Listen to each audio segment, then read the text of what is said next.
ამაღლობლის მდგომარეობა ახლა ერთ-ერთი ყველაზე პრიორიტეტული თუ ყველაზე პრიორიტეტული არ არის და მე მინდა მას უსურვო ჯანმრთელობა, მხნეობა და ასევე გამოთქვა იმედი, რომ საბოლოო ჯამში ყველაფერი დამთავრდება იმით, რომ ბოლოს და ბოლოს ხელისუფლება ამ თვალსაზრისით მაინც მოეგება გონს, რომ თავიდან იქნეს აცილებული ტრაგიკული შედეგი, მოეგება გონს და მიიღებს ადეკვატურ გადაწყვეტილებას. ადეკვატური გადაწყვეტილება ამ კონკრეტულ სიტუაციაში ყველაზე ასე თქვა სწრაფი იქნებოდა ის, თუ კი აღკვეთის ღონისძიება შეიცვლებოდა და თუ კი რაიმე ადამიანურობის ასე თქვა ელემენტი კიდე არის შერჩენილი ამ ხელისუფლების მესვეურებს შორის და პირველ რიგში ივანიშვილის მაშინ უნდა გასცეს მითითება, რომ მზია ამაღლობელს აღკვეთის ღონისძიება მაინც შეუცვალონ ამ ეტაპზე. ხო, ამ ადამიანური ელემენტების არსებობას, ბატონო სანდრო,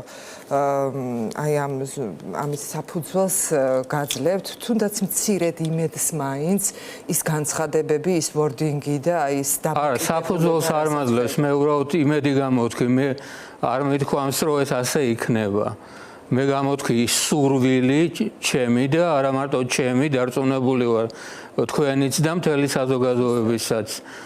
და ამ თვალსაზრისით გამოთქვი იმედი, თორე საფუძველი მაქვს მეთქი რაიმე და თუნდაც უკანასკნელი მოვლენები, თუნდაც დღევანდელი დღის მოვლენები იმაზე აღარ ვლაპარაკობ რა იყო, ასე ვთქვათ, კვირა დღეს. ამის საფუძველს მაძლევს მეთქი, ეს არ მithქვამს. ხო, კი ბატონო. და ბატონო სანდრო, ხო, ნამდვილად ერთი კონტექსტის, ერთი ჩვენი ამ ძალიან მძიმე რეალობის ნაწილია, მზიაც ამბავიც, 2 თებერვლის მოვლენებიც, დღევანდელი პროცესებიც, როდესაც ხო 48 საათში გამოუშვეს და ეზოდან სისხლის სამართლის პასუხისმგებლობით და ისე უკან შეაბრუნეს 8 ადამიანი და 8 ადამიანი დაემატა კიდე აი ამ ბიძინა ივანიშვილის პირადი ტყვეების სიას და ის საკანონმდებლო ცვლილებები კიდევ რასაც ამზადებს ქართული ოცნება, რომ არ ვიცი, ყველაფერი იკრძალება პრაქტიკულად ამ ქვეყანაში. აი რა საერთო სურათს გვაძლევს, რა ტიპის, აი რა ფაზაში ვართ ახლა ჩვენ ყველა ერთად? პირველ რიგში მინდა სოლიდარობა და მხარდაჭერა გამოთქვა ყველა პოლიტიკური პატემრის მიმართ. ახლა უკვე ლამის 60-მდე ავიდა მათი საერთო რიცხვი. უცნაური არ იქნებოდა რომ მეთქვა, რომ განსაკუთრებული სოლიდარობა და მხარდაჭერა მინდა გამოთქვა გიგი უგულავას მიმართ, რადგან მე მისი ადვოკატი ვიყავი, როდესაც გიგიმ მეორე საქმე მოიგო სტრასბურგში, აქედან გამომდინარე, ჩემთვის ეს კიდე რაღაცა სხვა განზომილება, როცა ვხედავ ადამიანს, რომელიც მგონი მეოთხედ გაუშვეს ციხეში. თუმცა მე მას ვიცნობ და მის მხნეობას და სულის ასე თქვათ სიმტკიცეს ვიცნობ, ეს ჩემთვის ასე თქვათ ნაცნობი რამ არის. ეხლა რაც შეეხება იმას, მინდა შევეხო სხვა კანონებზეც ვილაპარაკოთ ალბათ თუ თქვენი სურვილი იქნება, მაგრამ განსაკუთრებით აი, როდესაც ეს 8 ადამიანი გიგის ჩათვლით დაიჭირეს.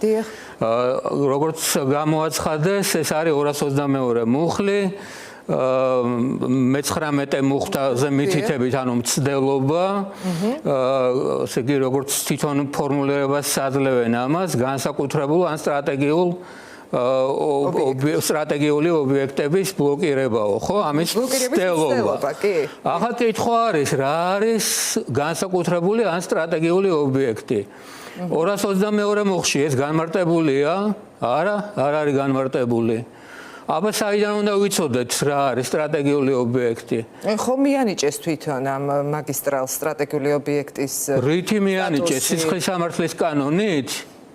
არა, რა მიანიჭეს მთავრობის დადგენილებით. სისხლის სამართლის კანონი ან თვითონ უნდა განმარტავდეს ქმედებას, რომელსაც დანაშაულად აცხადებს, ამ მინიმუმ რაღაცა სხვა ნორმატიულ აქტზე უნდა მიუთითებდეს. მიუთითებს? არ მიუთითებს. ეს იმას ნიშნავს, რომ კანონი არ არის მკაფიო და ადამიანს არ შეუძლია მისი შინაარსიდან გამომდინარე იხელმძღვანელოს თავისი მოქმედებით. არსებობს სისხლის სამართლის უძველესი და ერთ-ერთი ყველაზე ფუნდამენტური პრინციპი, რომელიც ამბობს, რომ არ არსებობს დანაშაული, არ არსებობს სასჯელი კანონის გარეშე. ანუ თუ კანონში არ არის განმარტებული დანაშაული და სასჯელი, მაშინ ეს კანონი, მაშინ ესეთი დანაშაული არ არსებობს. გარდა ამისა, თვითონ კანონი უნდა იყოს ამ პრინციპის, ეს პრინციპი რო იყოს დაკმაყოფილებული, თვითონ კანონი უნდა იყოს გარკვეული ხარისხის, მათ შორის უნდა იყოს განჭვრეტადი. ამ განჭვრეტადობაზე ვლაპარაკობ, როდესაც 222 მუხლში არ არის განმარტებული რა არის სტრატეგიული დანიშნულების ობიექტი. კობახიძემ რა დადგენილება მიიღო, ამას არავითარი მნიშვნელობა არ აქვს. უნდა იყოს კავშირი ამ ორ შორის. რადგან არ არის კავშირი ამ ორ შორის, ესე იგი არ ვიცით რა არის სტრატეგიული ობიექტი. და ყველაზე საინტერესო იცით რა არის? რომ ეს რასაც მე ვამბობ, თავრობას თვითონაც კარგად აქვს შეგნებული. და იცით რატომ? იმიტომ რომ გუშინ მათ დაინიცირეს ცვლილება 222 მუხლში და ამ ცვლილების თანახმად უმატებენ 222 მუხლს შენიშვნას, რომ სტრატეგიული ობიექტი განმარტებულია მთავრობის ამ და ამ დადგენილებაში, ანუ თვითონაც იციან, რომ ხარვეზიანია 222 მუხლი და ამის ინიცირება ამიტომაც მოახდინეს. ეხლა კითხვა არის, თუ ხარვეზიანია, აბა ეს ხალხი რაზე დაიჭირეს? ანუ ხარვეზიან კანონზე და შემდეგ უკვე შემდეგ არითულება შემდეგ არითულება ქმედება არის ჩადენილი მანამდე სანამ ეს ცვლილება ასე თქვათ ძალაში შევა. აქ უკუძალავთ სისხლის სამართლის კანონს არ შეიძლება კონდეს. აქედან გამომდინარე ეს არის უზარმაზარი ლაფსუსი, ყველაფერს სხვას რო თავი დაანებოთ.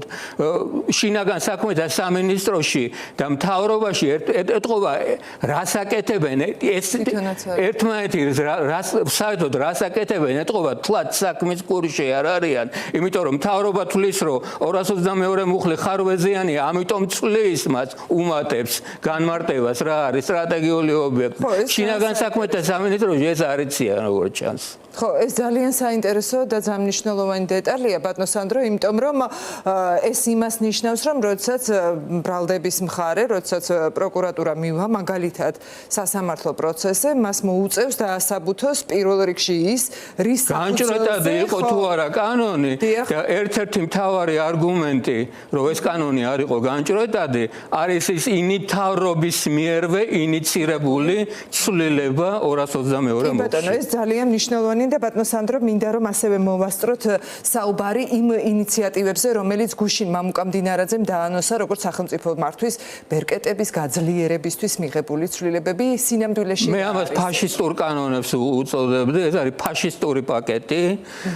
ეს არის ცვლილებები სისხლის კოდექსში, ეს არის ცვლილებები ადმინისტრაციულ სამართალდარღვევათა კოდექსში, შეკრებებისა და მანიფესტაციების შესახებ კანონში, შეკრებისა და მანიფესტაციების შესახებ კანონი ქართული ოცნების ხელში ისედაც იქამდე იყო გაუარესებული, რომ მინიმალური სივრცე რჩებოდა შეკრების თავისუფლების სარგებლობისთვის ადამიანის ხალხის მიერ შეკრების უფლების თავისუფლების სარგებლობისთვის.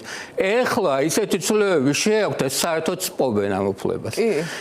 ერთ-ერთი მთავარი პრინციპი, რატომ სპობენ, არის ის, რომ ეგრეთ წოდებული სპონტანური შეკრებების დროსაც ითხოვენ რომ გაფრთხილდეს, ასე თქვათ, ხელისუფლება, ამ შემთხვევაში ცვლიან ამასაც და ადგილობრივი ხელისუფლების ან მთავრობის ცენტრალური ხელისუფლების ნაცვლად ეხა პირდაპირ შინაგან საქმეთა სამინისტრო ყველგან, ასე თქვათ, მთავრობის ხელისუფლების წარმომადგენელი, ვისაც უნდა ელაპარაკო. პირდაპირ ხარებას უნდა ელაპარაკო, როდის შეგიძლია, არ შეგიძლია და ასე შემდეგ. იქ არის პრემიერი დღეს ზოგადად. ხო, ალბათ.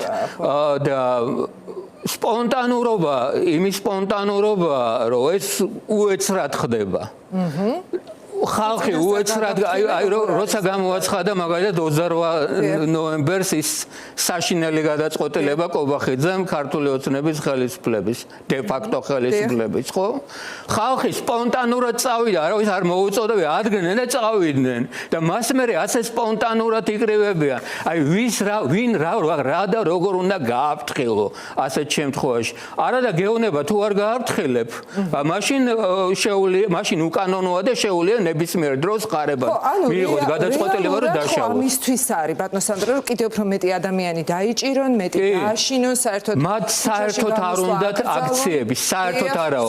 საერთოდ არ დაგინახოთ ქუჩაში გამოსულიო, დაგინახავდე და დაგეჭერთო. ხო, პასუხი როგორი უნდა იყოს საზოგადოების მხრიდან თქვენი აზრით ამ მოცემულობაში, ამ ვითარებაში, როცა მართლა ფაშისტურ კანონებს და დიქტატურას აფორმებს. ნუ ყველამ უნდა გავიაზროთ ის ამბავი, რომ მართლა უკან დასახევი და საერთოდ უკვე აღარ არსებობს. და ამ ხელისუფლებამ გადალახა ყველანაირი წითელი ხაზი და გადალახა საერთოდ ყველაფერი.